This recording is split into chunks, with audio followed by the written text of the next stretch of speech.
Edusalis education with peace of mind. Hello friends, my name is Rasika and I welcome you all to Edusolis. आज हम discuss करने जा रहे हैं June month के current affairs from 16th to 30th जून।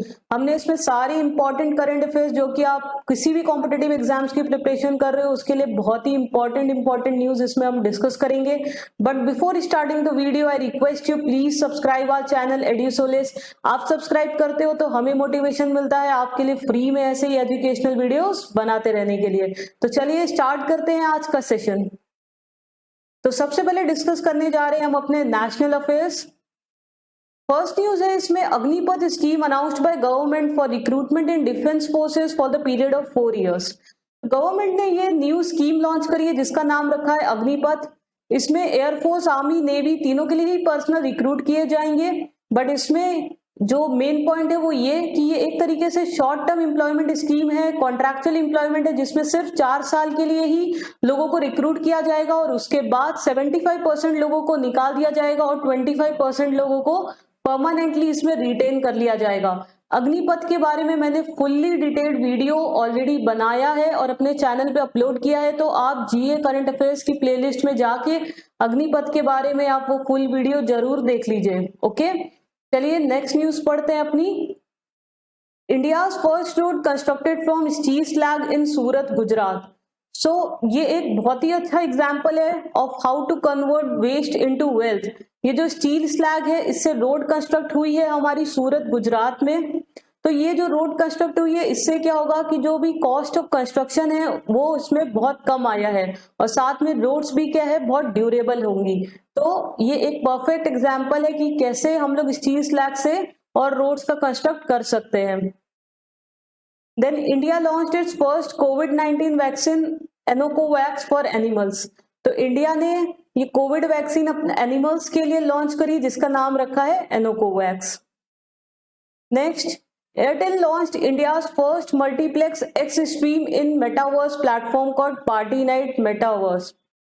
तो Airtel ने party night metaverse platform में अपना फर्स्ट मल्टीप्लेक्स लॉन्च किया है। ठीक है, ये पहला टेलीकॉम ऑपरेटर है जिसने ऐसा लॉन्च किया है कुछ। तो इसमें इनके 20 स्क्रीन्स रहेंगे जिसमें जो कंटेंट रहेगा वो ओटीटी पार्टनर्स जो है उसके थ्रू डिस्प्ले किया जाएगा। तो एक तरीके से कस्टमर्स को और ज्यादा इमर्सिव एक्सपीरियंस प्रोवाइड करने के लिए इस तरीके का इनिशिएटिव लिया गया है। Next news, Indian railways launch first train under Bharat Gaurav scheme operated by south star rail. तो भारत गौरव के अंडर पहली ट्रेन लॉन्च हो चुकी है जो कि कोयम्बटूर तमिलनाडु से शिरडी पे गई थी। तो इससे क्या होगा, जो पैसेंजर्स है उनको अपनी इंडिया की कल्चरल हेरिटेज, रिच कल्चर के बारे में और जानने को मिलेगा और जो हिस्टोरिकल साइट्स है वो देखने को मिलेंगी। Next news, international literary festival Unmesh organised in Himachal Pradesh. तो ये इंटरनेशनल लिटरेरी फेस्टिवल जिसका ऑर्गेनाइज किया गया हिमाचल प्रदेश में, this is India's biggest international literary festival. इसको नाम दिया गया Unmesh, a celebration of expression. इसमें बहुत बड़े बड़े writers, poets, translators and eminent personalities आए थे फ्रॉम 15 डिफरेंट कंट्रीज। तो इस तरीके के फेस्टिवल्स और भी आगे चल के ऑर्गेनाइज किए जाएंगे in different parts of countries. Project निपुण फॉर अपस्किलिंग निर्माण वर्कर्स लॉन्च। तो एक निपुण नाम का प्रोजेक्ट जो कि ministry of housing and urban affairs ने लॉन्च किया जिसका फुल फॉर्म है national initiative for promoting upskilling of निर्माण वर्कर्स। तो इस स्कीम के अंडर में अराउंड 1 लाख कंस्ट्रक्शन वर्कर्स को ट्रेन किया जाएगा कि उनमें अपस्किलिंग आ सके, एक्सपर्टीज डेवलप हो सके, तो जिससे उनको फॉरेन कंट्रीज में एम्प्लॉयमेंट अपॉर्चुनिटीज मिल सके। नेक्स्ट, पीएम मोदी लॉन्च निर्यात पोर्टल। तो निर्यात का फुल फॉर्म है national import export record for yearly analysis of trade. तो ये पोर्टल है जहां पे जो भी अपनी कंट्री का इंपोर्ट एक्सपोर्ट हुआ है उसका पूरा डेटा रहेगा। तो जो भी डिफरेंट स्टेक होल्डर्स है उनके लिए ये एक वन स्टॉप प्लेटफॉर्म है जहां पे उनको इंडिया की जो भी फॉरेन ट्रेड रिलेटेड जितनी भी जानकारी है वो इस पोर्टल पे उनको मिल जाएगी। Next, Delhi airport becomes India's first airport to run entirely on solar energy। तो ये एक अच्छी बात है कि दिल्ली एयरपोर्ट जो है वो पूरा सोलर एनर्जी पर रन करेगा। तो now it is moving towards achieving its target of reducing carbon emissions to 0 by 2030। तो ये कार्बन सिक्योरिटी की तरफ हम लोग जा रहे हैं और ये बहुत अच्छा स्टेप है। Road and highways ministry approve draft GSR notification to introduce Bharat NCAP new car assessment programme. तो रोड्स एंड हाईवे मिनिस्ट्री ने ये NCAP जो कि न्यू कार असेसमेंट प्रोग्राम इसको अप्रूवल दे दी है। तो इसके अंडर अब जो भी ऑटोमोबाइल्स हैं उनको जो स्टार रेटिंग दी जाएगी वो इस बेसिस पे दी जाएगी कि वो लोग जो भी क्रैश टेस्ट है उसमें कैसा परफॉर्म कर रहे हैं। Okay, next, centre to roll out one nation one dialysis programme. ये अगेन एक न्यू प्रोग्राम लॉन्च हुआ है, वन नेशन वन डायलिसिस। तो जो भी पेशेंट्स है जो कि डायलिसिस ट्रीटमेंट ले रहे हैं डायलिसिस, तो वो कंट्री के किसी भी पार्ट में किसी भी टाइम ले सकते हैं। Dak Karmayogi e learning portal of department of post launch. तो आपसे इसका नाम पूछा जा सकता है, e learning portal for the department of post, तो उसका नाम है डाक कर्मयोगी, आपको याद रखना है। ये एक तरीके का पोर्टल है जिससे कि जो भी ग्राम सेवक है, डाक कर्मचारी है, उनकी अपस्किलिंग हो सके, उनकी ट्रेनिंग हो सके और साथ में जो भी उनका ट्रेनिंग रिलेटेड जो भी कंटेंट है वो लोग एक्सेस कर सकते हैं on this digital platform. Tata power commission India's largest floating solar power plant in Kerala. तो टाटा पावर ने एक largest floating solar power plant Kayamkulam Kerala में सेटअप किया है। ये around 350 acres of water body पे सेट हुआ है और साथ में जो इसकी कैपेसिटी है it is more than 101.6 megawatt. Okay, then government approves deregulation of sales of domestically produced crude oil। ये एक बहुत बड़ा स्टेप है in the field of crude oil. तो इसमें जो भी crude oil production and exploration companies है उनको अब मार्केटिंग फ्रीडम मिल गई है कि वो ऑयल अपना निकाल के डोमेस्टिक मार्केट में कहीं भी सेल आउट कर सकती है।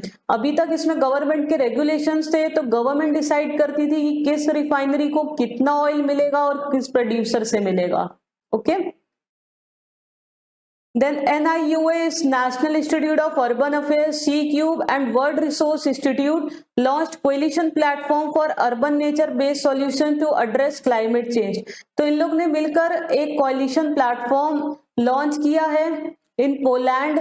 तो इसमें क्या है, जो भी हमारा अर्बन इकोसिस्टम है उसके रिलेटेड मैनेजमेंट और अवेयरनेस के लिए ये एक कोलिशन प्लेटफॉर्म है जो लॉन्च किया गया है। Then coming to state affairs, Gujarat becomes the first state to launch Balika Panchayat। तो इसमें क्या होगा, this is the panchayat of girls which will be run from the age of 11 to 21 years। तो ये एक तरीके का एक अच्छा इनिशिएटिव है that promotes the social and political development of girls. Tamil Nadu launched Ezhuthum scheme to ensure foundational literacy and numeracy by 2025। तो तमिलनाडु ने ये एन्नुम स्कीम लॉन्च करी है। तो इसके अंडर में क्या होगा, जो भी क्लासेस 1 to 3rd है उनको बुक्स डिस्ट्रीब्यूट करवाई जाएंगी, साथ में टीचर्स को ट्रेनिंग दी जाएगी कि कैसे और ज्यादा इंटरैक्टिव लर्निंग मेथड्स अडॉप्ट कर सके।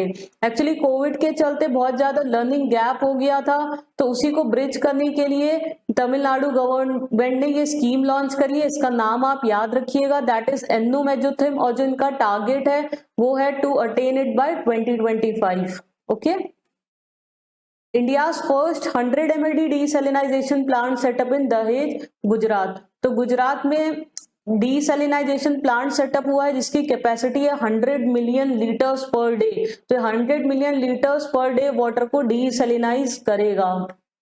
One Health approach launched in Bangalore to address the challenges related to human, animal and environmental health। तो बैंगलोर में इस तरीके का ये प्रोग्राम लॉन्च हुआ है। एक्चुअली कोविड में पाया गया कि जो भी वायरस था वो एनिमल्स से आया और वो ह्यूमन में ट्रांसमिट हुआ है। तो ये एक तरीके का इंटीग्रेटेड अप्रोच है जो फोकस कर रहा है कि ह्यूमन हेल्थ है वो डिपेंड करती है कि साथ में एनिमल्स जो उसके सराउंडिंग्स में एनिमल है, एनवायरमेंटल है, उनकी क्या हेल्थ है। तो एक तरीके का ये इंटीग्रेटेड प्रोग्राम है जिसमें हेल्थ को सिर्फ ह्यूमन हेल्थ नहीं बल्कि ह्यूमन हेल्थ को एनिमल एनवायरमेंट हेल्थ के कनेक्ट करके देखा जा रहा है। NHA, that stands for National Health Authority, to host first ever hackathon series to mobilize health startup ecosystem. So ये हैकेथॉन सीरीज एक तरीके से लॉन्च हुई है under Ayushman Bharat digital mission. तो ये बूस्ट दे रही है और हेल्थ स्टार्टअप को कि वो न्यू इनोवेशंस करे इस हेल्थ सेक्टर में। Telangana to get T-Hub 2.0 world largest innovation center to support over 2000 startups under one roof। तो तेलंगाना ने क्या सेट किया? T-Hub T2.0। तो ये भी अगेन बूस्ट दे रहा है to technology and other new innovations and to attract new investments from other areas. तो इस तरीके का ये सेटअप किया है जिसका नाम रखा है टी हब 2.0। जो पहला टी हब था वो हैदराबाद में सेटअप हुआ है और ये 2.0 अगेन सेट हो रहा है तेलंगाना में। So it aim to support over 2000 startup. उनको बूस्ट देगा कि वो न्यू इनोवेशंस टेक्नोलॉजीज को प्रमोट कर सके। Then coming to business and economy news. First is RBI raise limit of e mandates for transaction up to ₹15,000। तो ये पहले लिमिट थी 5,000। तो एक्चुअली जो भी हमारे रेकरिंग पेमेंट्स होते हैं, जैसे कि जो भी हमारा मंथली सब्सक्रिप्शन हो गया या ईयरली सब्सक्रिप्शन हो गया, मंथली एजुकेशनल फीस हो गई या इंश्योरेंस प्रीमियम हो गया, तो उस पर हम लोग क्या होते हैं, ये जो रेकरिंग पेमेंट्स होते हैं तो उसमें ऑटो डेबिट हम लोग लगवा देते हैं बैंक से कि उस डेट पे ऑटोमेटिक डेबिट कट जाए। बट इसमें साथ में एडिशनल फैक्टर ऑथेंटिकेशन होता है, यानी आपको साथ में ओटीपी दिया जाता है जो कि आपको देना पड़ता है, तब वो जाके पेमेंट कटती है।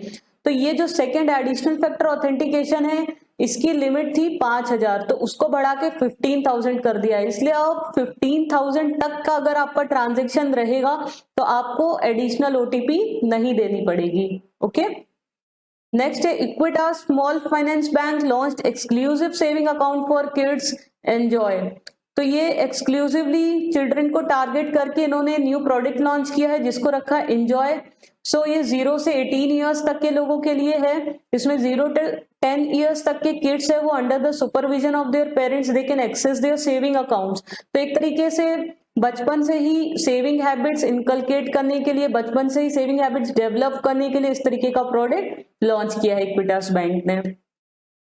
Then Kotak general insurance tied up with PhonePe to offer motor insurance. तो मोटर इंश्योरेंस प्रोवाइड करने के लिए कोटक जनरल इंश्योरेंस ने फोन पे से टाई अप किया है। फ्रेंड्स ये न्यूज बहुत ही इंपॉर्टेंट है। इस टाइप की न्यूज आपसे बहुत पूछी जाती है कि कौन से जनरल इंश्योरेंस कंपनी ने किसके साथ टाई अप किया है। तो आपको याद रखना है कि कोटक ने फोन पे के साथ टाई अप किया है। Again ICICI bank launches campus power for students ecosystem. तो आईसीआईसीआई ने एक लॉन्च किया कैंपस पावर नाम से। तो इनकी ये स्पेसिफाइड अलग ब्रांचेस रहेंगी जो कि जो स्टूडेंट्स है जिनकी हायर एजुकेशन नीड्स होती है उनको मीट करने के लिए उन्होंने इस तरीके का ये लॉन्च किया है कैंपस पावर। तो इसकी जो फर्स्ट ब्रांच है वो इन्होंने आईआईटी कानपुर में सेटअप करी है। ओके, तो जो भी स्टूडेंट्स होते हैं उनको जो हायर एजुकेशन नीड्स होती है उनको एजुकेशन लोन्स चाहिए रहते हैं, बट उनको पूरी जानकारी नहीं होती है और वो इधर उधर उनको भटकना पड़ता है। उसकी जगह उनको सारी जानकारी एक प्लेस में मिल जाए, उसके लिए ये डेजिग्नेटेड ये लोग ब्रांचेस खोल रहे हैं। इस स्कीम का नाम रखा है इन्होंने कैंपस पावर। ओके, और फर्स्ट ब्रांच पूछा जा सकता है कहाँ इन्होंने खोली है, तो इसका होगा आंसर आईआईटी कानपुर में। Zomato announce the acquisition of Blinkit. तो ब्लिंकिट है, इसको हम लोग पहले ग्रोफर्स इंडिया के नाम से जानते थे। जोमैटो ने इसमें लास्ट ईयर काफी $1 मिलियन का लोन दिया था। अब ये कैश पैप हो गई है कंपनी, तो इसको जोमैटो ने एक्वायर कर लिया है। अगर आपको हमारी न्यूज पसंद आ रही है तो प्लीज चैनल को सब्सक्राइब करना ना भूलें। चलिए next, Department of Pension and Pensioners Welfare will collaborate with State Bank of India to launch integrated pension portal। तो अब जो डिपार्टमेंट ऑफ पेंशन का जो पोर्टल है और जो एसबीआई का जो पेंशन पोर्टल है उसको आपस में लिंक कर दिया जाएगा। तो एक तरीके से जो पेंशनर्स है उनको सीमलेस एक्सपीरियंस मिलेगा। अब जैसे कि पता है लाइफ सर्टिफिकेट्स है वो डिजिटली भी वो लोग सबमिट कर सकते हैं, उनको ब्रांचेस तक जाने की जरूरत नहीं है। साथ में अब इन लोग ने फेस ऑथेंटिकेशन का भी सिस्टम लाए हैं कि जिससे फेस स्कैन होकर भी आप लाइफ सर्टिफिकेट्स अपना सबमिट कर सकते हो। तो एक तरीके से to enhance the ease of living of pensioners इस तरीके का स्टेप लिया जा रहा है। Airtel payment bank partnered with Axis bank to digitise cash collection system. तो जो भी टियर 3 और सेमी अर्बन रूरल एरियाज होते हैं उसके लिए ये टारगेट कर रहे हैं ये लोग digitise cash collection system. So it will reduce the timings of the cash payment, और साथ में इस पूरे सिस्टम को डिजिटलाइज कर देंगे तो जो भी ऑपरेशनल एफिशिएंसी है वो इंक्रीज हो जाएगी। तो इस तरीके से to speed up the whole payment cycle ये स्टेप लिया गया है। SEBI imposed 7 crore penalty on National Stock Exchange and its former chief in dark fiber case। तो एक डार्क फाइबर केस एक हुआ था जिसमें कि जो ब्रोकर्स थे उनको अनड्यू एडवांटेज मिला था कि वो लोग NSE का जो इंटरनेट इंफ्रास्ट्रक्चर है उसको यूज कर पा रहे थे और साथ में अपना जो कोलोकेशंस थे उनको स्पीड अप कर पा रहे थे। ठीक है, तो इस तरीके का ये पूरा डार्क फाइबर केस था, उसको आप डेप्थ में पढ़िएगा। तो उसी के चलते 7 करोड़ की पेनल्टी सेबी ने इम्पोज कर दी है। Then coming to international affairs, first is Thailand becomes the first country to legalise cannabis for medicinal purpose. तो ये बहुत इंपॉर्टेंट न्यूज है, पूछा जा सकता है कहां पर लीगलाइज कर दिया है ये कैनबिस और हेम्प प्रोडक्ट्स को, तो थाईलैंड में। बट ये आप वहां पर अब आप ग्रो और ट्रेड कर सकते हो कैनबिस या उससे रिलेटेड जो भी हेम्प प्रोडक्ट है, चरस गांजा जो भी, बट इसको सिर्फ मेडिसिनल यूज के लिए कर सकते हो, मेडिसिनल पर्पस से। इसको रिक्रिएशनल अपने एंजॉयमेंट के लिए, एंटरटेनमेंट के लिए अभी भी वहां पे बैन ही है। India, Israel, UAE, US form new Nations group I2U2। तो इंडिया, इजराइल, I2 और U2 मतलब यूएई, यूएस। तो इस तरीके का एक ग्रुप फॉर्म हुआ है जिसका नाम रखा है I2U2। तो ये यूनाइटेड स्टेट्स, यूएस के उन्होंने काफी ज्यादा इसमें इनिशिएटिव लिया कि इस तरीके का ग्रुप फॉर्म हो सके। यूएस एक्चुअली आजकल अपने जो भी डिफरेंट कंट्रीज है उसके साथ अलायंसेस को अपने और स्ट्रॉन्ग कर रही है, रिवाइटलाइज कर रही है। तो ये जो ग्रुप है ये वर्क करेगा in different areas of trade, technology and how to suppress this COVID virus, climate security etcetera etcetera. India and Japan hold first finance dialogue in New Delhi. तो इंडिया और जापान ने ये फर्स्ट फाइनेंस रिलेटेड मीटिंग करी New Delhi में। 14th BRICS Summit held in Beijing under the theme Foster High Quality BRICS Partnership, Usher in a New Era for Global Development। तो जो BRICS है जो आप जानते हो Brazil, Russia, India, China and South Africa इनका group है। तो इनकी 14th मीटिंग कहाँ हेल्ड हुई वो आपसे पूछा जा सकता है, तो उसका आंसर होगा बीजिंग। और उनसे उसकी थीम भी आपसे पूछी जा सकती है, तो वो भी आप अच्छे से पढ़ लीजिएगा। Next, world Health network declares monkey pox a pandemic. तो मंकी पॉक्स बहुत सारी कंट्री में ये वायरस फैल गया है, पाया जा रहा है, इसमें फीवर और रैशेस हो जाते हैं, बट अभी भी इंडिया में इसके केस नहीं रजिस्टर्ड है। ठीक है, तो इसको भी एक पेंडेमिक डिक्लेयर कर दिया है वर्ल्ड हेल्थ नेटवर्क ने। World Bank sanction $245 million loan to Indian Railways. तो वर्ल्ड बैंक ने $245 मिलियन लोन इंडियन रेलवेज को सैंक्शन किया है, जिसे जो भी हमारा रेलवे का और इंफ्रास्ट्रक्चर है, फ्रेट का इंफ्रास्ट्रक्चर है, उसको और मॉडर्नाइज कर सके, हम लोग डेवलप कर सके। US Supreme Court ends constitutional right to abortion. अब इससे क्या होगा, जो भी इंडिविजुअल स्टेट्स है उनको पास अपनी परमिशन उनको मिल गई है कि वो अलाउ भी कर सकते हैं और रिस्ट्रिक्ट भी कर सकते हैं अबॉर्शन को।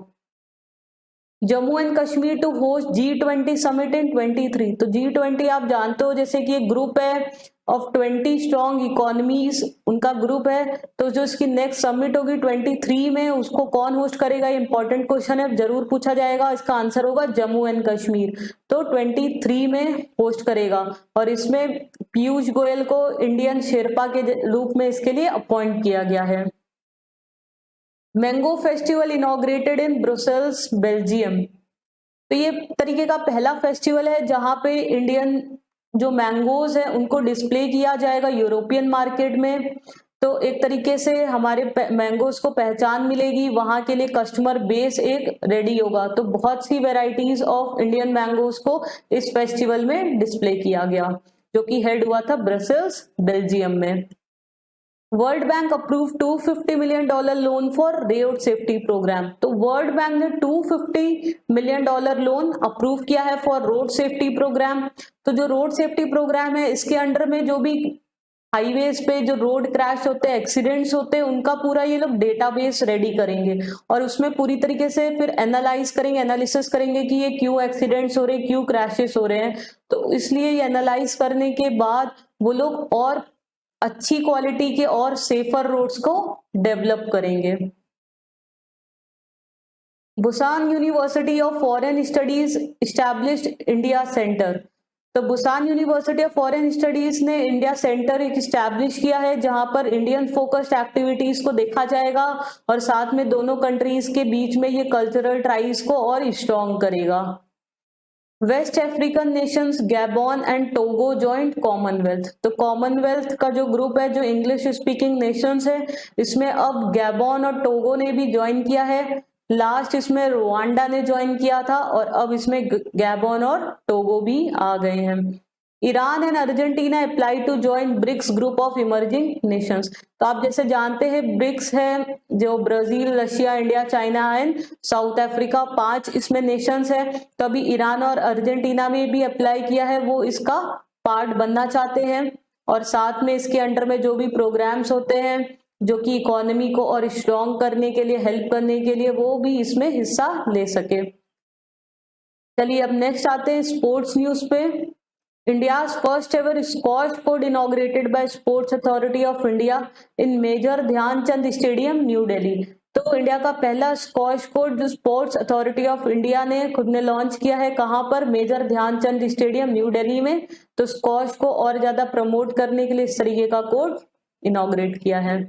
India will be the first country to launch chess olympiad torch relay.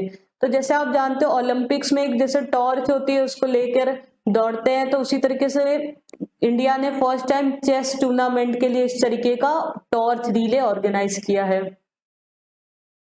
Max Verstappen wins Canadian F1 grand prix 22। इस टाइप के क्वेश्चंस बहुत पूछे जाते हैं, आपको याद रखना है कैनेडियन ग्रैंड प्रिक्स किसने जीता, मोनाको ग्रैंड प्रिक्स किसने जीता। तो इस तरीके के काफी सारे उत्तर रहते हैं। अजरबैजान तो Max Verstappen. India's women wrestling team wins under 17 Asian championship in Bishkek, Kyrgyzstan. ये हमारे लिए एक प्राउड वाली बात है कि इंडिया की जो रेसलिंग टीम थी अंडर 17, उन्होंने ये रेसलिंग का कंपटीशन जीत लिया। और ये कहाँ ऑर्गेनाइज हुआ था? तो बिश्केक, किर्गिस्तान में ऑर्गेनाइज हुआ था ये event. Cyclist Ronaldo Singh becomes first India to win silver medal in Asia track championship. तो किसी भी इंडिया ने अभी तक इस टाइप का कोई भी मेडल जीता नहीं है साइकिल में, तो ये फर्स्ट इंडियन साइक्लिस्ट है रोनाल्डो सिंह जिन्होंने सिल्वर मेडल जीत लिया एशिया ट्रैक चैंपियनशिप में। Madhya Pradesh win its first Ranji trophy title. तो पहली बार रणजी ट्रॉफी मध्य प्रदेश ने जीती है, आपसे पूछा जा सकता है। Deepak Punia won bronze in under 23 in Asian wrestling championship in Bishkek, Kyrgyzstan. Deepak Punia ने इसमें ब्रॉन्ज मेडल जीता। देन MOUs एंड अग्रीमेंट्स देख लेते हैं। NPCI signs MOU with Lyra network for acceptance of UPI in France. तो जो भी national payment corporation of India है जो हमारी, उन्होंने अग्रीमेंट साइन किया लाइरा नेटवर्क के साथ। तो ये फर्स्ट टाइम है कि अब किसी यूरोपियन कंट्री में UPI को एक्सेप्ट किया गया है। तो अब जो इंडियंस हैं वो पेमेंट कर सकते हैं थ्रू रुपे और UPI on Lyra networks. Indian drone startup Garuda Aerospace partnered with Malaysian company Hilse Drone to set up first aerospace plant in Malaysia। तो इंडिया ड्रोन स्टार्टअप है जिसका नाम है गरुड़ा एरोस्पेस, उसने किसके साथ पार्टनरशिप करी है?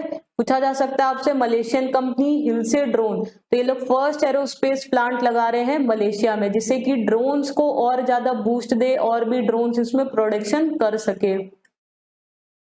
MOU signed between Digital University, Kerala, CMET and Tata Steel to establish Graphene Research Center। तो graphene research and innovation centre setup किया जा रहा है और किसके बीच में ये MOU साइन हुआ है? तो digital university Kerala, CMET and Tata steel.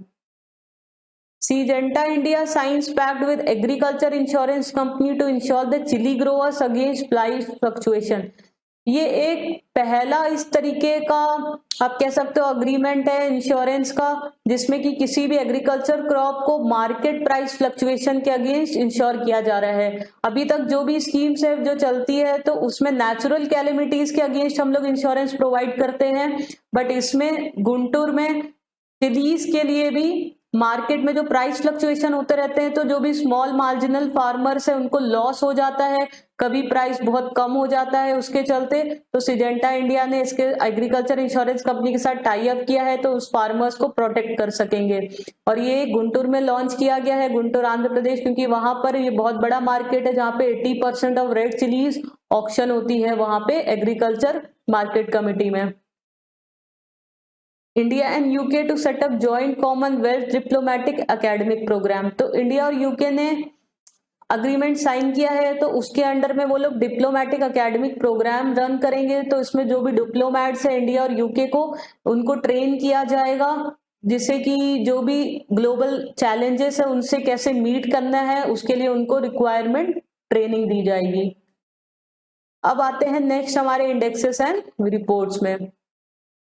पहला है RBI increase repo rate by 50 bps to 4.9%, inflation forecasted as 6.7%, GDP growth rate to 7.2% in June monetary policy committee meeting. तो आरबीआई की जो भी अभी जून में मॉनेटरी पॉलिसी हुई थी कमेटी मीटिंग, उसमें रेपो रेट है वो उन्होंने 50 बीपीएस बढ़ा के 4.9% कर दिया है, और साथ में इन्फ्लेशन और जीडीपी के ये टारगेट रखे गए हैं। आरबीआई की जून मॉनेटरी पॉलिसी रिलेटेड मैंने फुल वीडियो बना के ऑलरेडी जीके करंट अफेयर्स वाले प्लेलिस्ट में अपलोड कर दिया है, तो प्लीज उसमें जाकर देख लीजिए क्या क्या अनाउंसमेंट्स किए गए हैं। Fitch forecasted India GDP growth rate at 7.8% in financial year 23। अब ये जो रेटिंग्स है ये बार बार चेंज होती रहती है, इनके न्यू एस्टिमेशंस आते रहते हैं। तो जब आपका एग्जाम होगा तो उससे जो भी इनका नियरेस्ट एस्टिमेशन रहेगा, जो नया इन्होंने एस्टिमेट किया रहेगा, वो ही आप याद करके जाइएगा। वर्ल्ड बैंक है उसका अलग रेटिंग एस्टिमेशन आता रहता है और वो चेंज होता रहता है। India's FDI ranked 7th with the inflow of $45 billion as per report by UNTAD। तो एफडीआई, इंडिया से एफडीआई को 7th रैंक किया है, पहले 8th रैंक पे थी, अब वो अप आ गई 7th रैंक पे। तो अभी अराउंड 30% एफडीआई रिड्यूस हो गया, उसके चलते हुए भी इंडिया ने एक रैंक हाई आ गई 7th पे। India ranks 37 on World Competitive Index 2022 and Denmark top the list। तो इस टाइप की जो भी रैंकिंग्स होती है, रिपोर्ट्स होती है, ये आपसे पूछी जाती है, उसमें इंडिया की रैंक्स आपसे पूछी जाती है, तो आपको याद रखनी है। तो इंडिया ने वर्ल्ड कॉम्पिटिटिव इंडेक्स में 37 रैंक पे है, तो इन्होंने 6 रैंक्स जंप कर लिया है। तो इसकी अभी इंडिया की जो इकोनॉमिक परफॉर्मेंस है वो बेटर हो रही है, उसके चलते उसकी रैंक भी इंप्रूव हुई है लास्ट ईयर से। और इस लिस्ट को किसने टॉप किया है? तो डेनमार्क ने इस लिस्ट में टॉप किया है, मतलब वो रैंक नंबर 1 पे है। Kerala top national e governance service delivery assessment report and in affordable talent GSER 2022।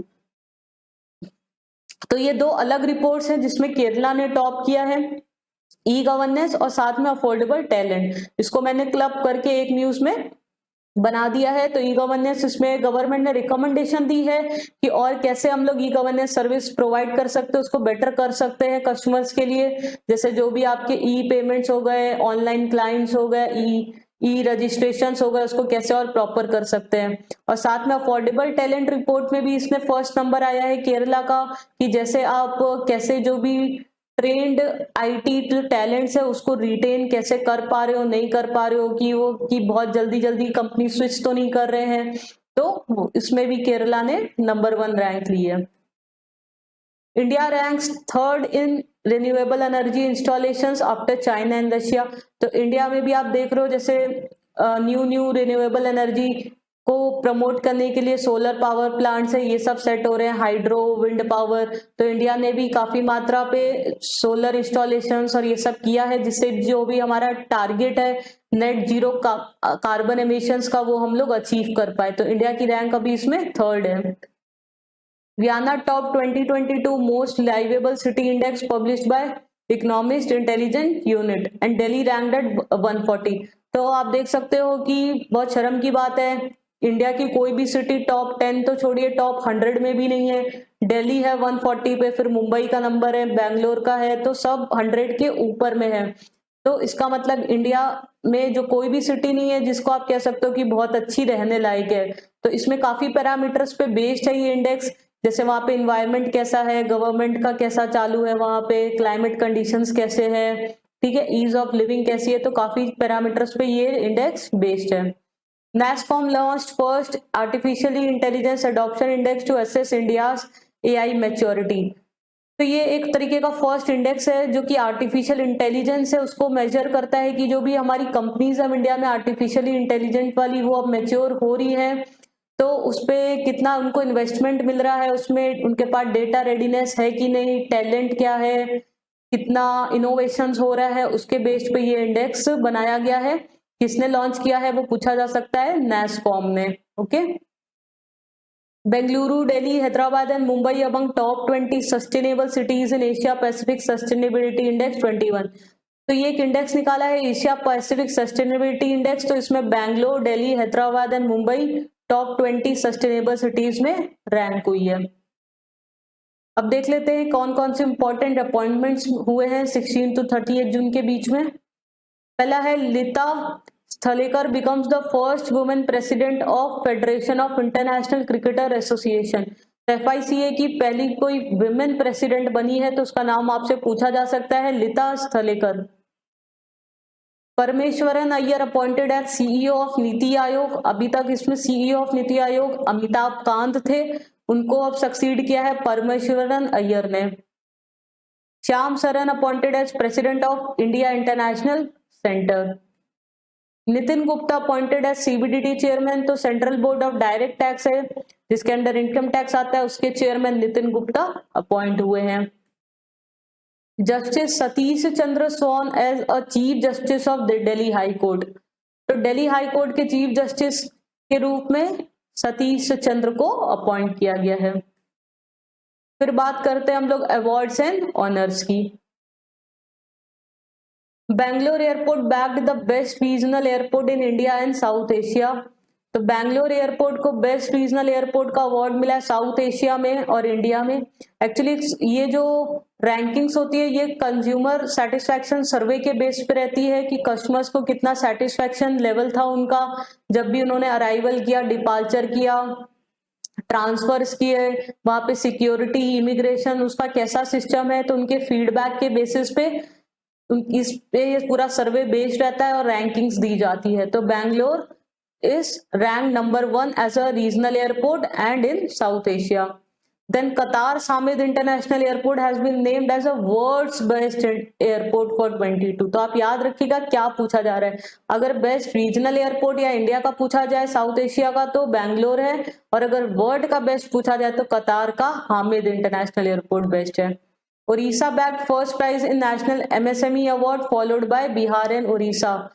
तो उड़ीसा में जो MSME अवार्ड है यानी माइक्रो स्मॉल मीडियम एंटरप्राइजेस है उसको कितना इंकरेजमेंट मिल रहा है, कितना उसको इन्वेस्टमेंट मिल रहा है, तो उसके बेसिस पे उड़ीसा को नंबर 1 प्राइज मिला है। Vijay Amritraj honoured with golden achievement award for tennis. तो टेनिस में उनके योगदान के लिए विजय अमृतराज जी को गोल्डन अचीवमेंट अवार्ड मिला है। ओडिशाज एमओ बस received UN public service award 2022। तो उड़ीसा में जो एमओ बस चलती है वो काफी अच्छी बसेस है जो कि फुल्ली टेक्नोलॉजी इक्विप्ड है, तो उनको इसके लिए अवार्ड मिला है क्योंकि एक्चुअली ये जेंडर रिस्पॉन्सिव सिस्टम इन्होंने किया है, यानी इसमें जो कंडक्टर्स हैं उसमें 40% वुमेन कंडक्टर्स हैं, और साथ में ये पॉल्यूशन को भी काफी मात्रा पे रिड्यूस कर रही हैं ये बसेस। अभी 57% कम्यूटर्स उड़ीसा के इन बसेस को यूज कर रहे हैं प्राइवेट ट्रांसपोर्ट की अपेक्षा। तो जो स्टेट का जो पॉल्यूशन लेवल है वो भी कम हो गया है, और साथ में जो बसेस हैं ये वुमेन एम्पावरमेंट को भी कर रही हैं क्योंकि जैसे मैंने बताया इसकी मेनली जो कंडक्टर्स है वो 40% वुमेन है, और साथ में काफी अच्छी ये बसेस है जो कि फुल्ली टेक्नोलॉजी इक्विप्ड है। खुशी Patel from UK one miss India world wide 2022। तो ये आपसे पूछा जा सकता है किसको मिस इंडिया वर्ल्ड वाइड कौन जीता, तो Khushi Patel from UK। SM Krishna Narayana Murthy and Prakash Padukone have been selected for first Kempegowda international airport international award. तो SM कृष्णा नारायण मूर्ति और प्रकाश पादुकोण, SM कृष्णा एक बड़े पॉलिटिशियन है, नारायण मूर्ति आप सब लोग जानते हो इन्फोसिस के चेयरमैन, और प्रकाश पादुकोण उनका काफी कंट्रीब्यूशन रहा है। तो उनको बैंगलोर के मतलब ये 3 अलग अलग एरिया से बिलोंग करते हैं, तो अलग अलग एरिया से लोग आते हैं, तो इनको बेंगलोर के एक तरीके से अवार्ड से नवाजा जा रहा है कि वो वहां की पहचान है। Science and technology. IIT Madras has developed a robot to clean septic tanks without humans under the theme HomoSep. तो IIT Madras ने एक रोबोट डेवलप किया है जिसका नाम रखा गया है होमोसेप। तो ये मैनुअल स्कैवेंजिंग को एलिमिनेट करने के लिए किया गया है। तो विदाउट एनी मैनुअल इंटरवेंशन इसमें जो है वो सेप्टिक टैंक से नाले वगैरह साफ करेगा, और इसका जो किट है वो पहला महाराष्ट्र और गुजरात में दिया जाएगा। Union Communication Minister announced that India will have full-fledged 5G services by March 2023। तो 5G के ऊपर भी हमने पूरा एक वीडियो बनाया है फ्रेंड्स, जिससे 5G की कितनी क्या बैंडविड्थ, क्या स्पीड, क्या सब रहेगी वो आप देख सकते हो जियो के प्लेलिस्ट में हमारे। तो उन्होंने अनाउंस किया कि by March 23 India will have full fledged 5G services. तो इसमें जो भी बैंड्स, जो low medium and high bands use किए जाएंगे, तो ये माना जा रहा है जो उनकी स्पीड होगी it will be 10 times faster than what we get in 4G। NASA successfully launched rocket from Australia, first commercial spaceport launch outside US। तो NASA ने पहली बार रॉकेट को लॉन्च किया आउटसाइड US, तो उन्होंने ऑस्ट्रेलिया से लॉन्च किया है। Iran launch solid fuelled rocket into space, तो उसका क्या नाम रखा गया है, जूल जनाहा। तो ये आप याद रखिएगा नाम। India successfully tested indigenously developed अभ्यास फ्रॉम ओडिशा चंदीपुर कोस्ट।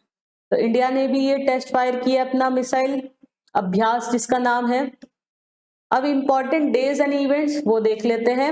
ये जरूर आपसे एग्जाम में पूछे जाते हैं, इनकी थीम्स पूछी जाती है, इनके डेट्स पूछे जाते हैं। ओके, तो 17 June is observed as a world day होगा, DAY to combat desertification and drought. तो डेजर्टिफिकेशन एंड ड्रॉट हम सब जानते हैं कितनी बड़ी प्रॉब्लम है, तो उसकी के लिए अवेयरनेस क्रिएट करने के लिए 17 जून है, उस दिन ऑब्जर्व किया जाता है। इसका थीम रखा है rising up from drought together. Next 18 June is observed at the first international day for countering hate speech. जो भी हेट स्पीच है, एक दूसरे के खिलाफ गंदा बोलना, तो उसको काउंटर करने के लिए 18 जून ऑब्जर्व किया जाता है। 21 June is celebrated as international day of yoga. तो योगा का आप सब जानते हैं हमारे लाइफ स्टाइल में कितना योगदान है, हमें कितना हेल्थी और फिट रखने के लिए योगा का कितना कंट्रीब्यूशन है। तो उसके लिए 21 जून ऑब्जर्व किया जाता है इंटरनेशनल डे ऑफ योगा, और इस साल उसका थीम रखा गया है yoga for humanity. 23 June is observed as United Nation public service day. Okay, public service day, इसकी थीम रखी है building back better from COVID. तो साथ में हम लोग कैसे स्ट्रांग हो सकते हैं, पूरी पब्लिक सर्विस कैसे बेटर हो सकती है, उसके लिए डे ऑब्जर्व होता है। तो इसका थीम रखा है building back better from COVID. 23 is also observed as Indian Olympic international Olympic day. Theme है together for a peaceful world. तो ओलंपिक्स जो फर्स्ट हुए थे 23 जून डे के ही दिन हुआ था, इसलिए 23 जून के रूप में ओलंपिक डे बनाया जाता है, और इस साल थीम रखी है together for a peaceful world.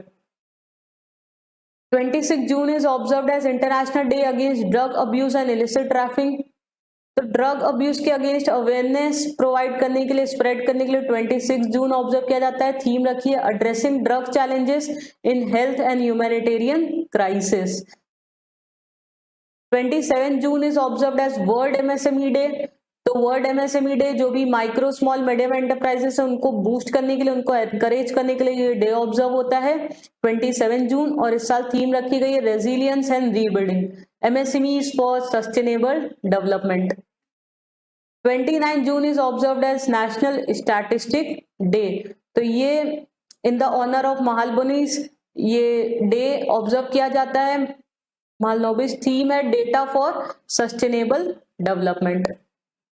So friends, आज के करंट अफेयर्स यहीं पे ओवर होते हैं। तो पूरे सारे जून मंथ का करंट अफेयर्स हमारे चैनल पे आ गया है। 1 to 15 जून पार्ट 1 वो नहीं देखा है तो वो देख लीजिए, और फिर 16 to 30 जून का करंट अफेयर्स इसमें हो गया। अगर आपको वीडियो पसंद आया हो तो प्लीज प्लीज प्लीज सब्सक्राइब कर दीजिए। फ्री में सब्सक्रिप्शन होता है, बट आप सब्सक्राइब करते हो तो हमें मोटिवेशन मिलता है कि आपके लिए ऐसे एजुकेशनल वीडियोस बनाते रहे। तो चलिए पढ़ते रहिए, मिलते हैं नेक्स्ट सेक्शन में। Thank you and happy learning.